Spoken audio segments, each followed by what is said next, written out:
Flowers have been admired by people all across the world and throughout time. Flowers are wonderful for a variety of reasons. They set off a cascade of neurotransmitters, including dopamine, oxytocin, and serotonin. The uplifting effects of flowers on one's mood have been well documented in several scientific studies. Research shows that giving someone flowers boosts their mood right away and has a beneficial effect on their disposition for the rest of the day. Many of us first saw traditional flowers in our grandmother's gardens, and this familiarity has the added bonus of evoking fond memories. Thankfully, these hardy oldies nevertheless look great in a cutting-edge garden. Here are 9 classic blooms that are perfect for modern gardens. Number 1. Sweet pea. Growing this annual climber from seed is simple, and the resulting display of pink, purple, lavender, and white blooms is fragrant and beautiful. You can choose as many as you like from the cutting garden without reducing the overall beauty of the outdoors.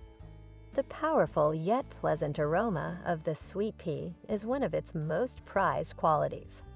Zones 3 to 8 are suitable for sweet peas. Number 2. Peony. This long-lived, sun-loving perennial is easy to maintain in USDA plant hardiness zones 2 through 8. It has a bushy shape and blooms with a profusion of huge, full flowers in the late spring. Staking peony stalks could help keep plants upright in the wet. The fragrant flowers don't stick around for long, but there are many buds on each stem. They add an extra touch of sweetness to a quaint country garden. Number 3. Hollyhock. The hollyhock, a biennial that has been cultivated in the Americas since colonial times, is a tall columnar flower that blooms from midsummer until fall and spreads by its own seeds. Large single or double cup-shaped flowers in pinks, reds, purples, and white attract pollinators when planted in partial shade or full sun. Their height makes them ideal for hiding ugly areas or serving as a backdrop for a swath of lower-growing flowers. Zone 3 to 8 is hollyhock's comfort zone. Number 4. Larkspur. Larkspurs, like sunflowers, are annuals, and they require a cold time to germinate, although they do self-seed.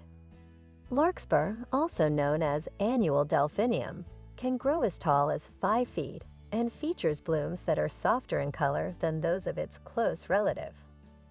This spring flowering plant does well in cutting gardens and also makes a lovely border or backdrop. Beware, the seeds are highly toxic. Larkspur feels most at ease in zones 2 to 11. Number 5. Daylily. They thrive in full or partial light, adapt to different soil conditions, and require very little maintenance. As a result of hybridization, they've expanded beyond the typical yellow and orange to a wide spectrum of various hues. About 80,000 distinct varieties exist. The majority of annual flowers bloom freely from early to late summer, but barely endure a day or two, hence the name. Zones 4 through 9 are ideal for growing daylilies. Number 6. Poppy. Poppy flowers can be quite little or as tall as 20 feet. Many are grown from seed, while some perennials just return every year. Spring flowers are particularly vulnerable to the scorching heat of summer. With almost 800 different kinds, poppies can complement any design, from a traditional cottage garden to a prehistoric dino park. Poppies thrive in hardiness zones 6 to 8.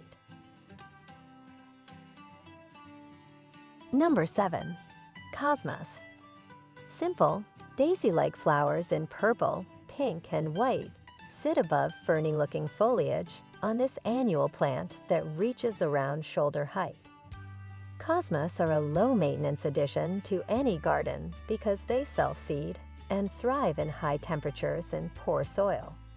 While cosmos are beautiful when cut and used as vase filler, the sight of a yard full of them waving in the summer breeze is quite spectacular. Zone 2 to 11 is ideal for cosmos. Number 8. Wisteria. The purple-gray clusters that form as the flowers open in late April are reminiscent of Victorian romance novels. Although direct sunshine is essential for the tangled vine's growth, a sturdy support is almost as important. Despite its capacity to prosper in arid environments, this beautiful plant may be trained on pergolas and trellises to create amazing cascades of blossoms. Wisteria, due to its invasive nature, requires extensive trimming to keep it under control. Zones 5 through 9 are ideal for growing wisteria. Number 9. Hyssop. This annual spreads by its own seeds and brings beneficial insects and winged creatures to your garden. The busy plant, which may grow up to 4 feet tall, produces lavender spikes. It prefers direct sunlight but may tolerate indirect lighting.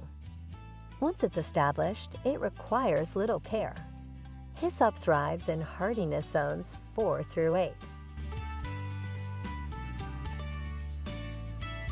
Well, thanks for watching video from Catchy Garden.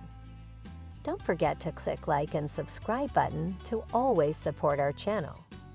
You can also turn on the notification bell to get the latest videos from us. We'll see you in the next videos.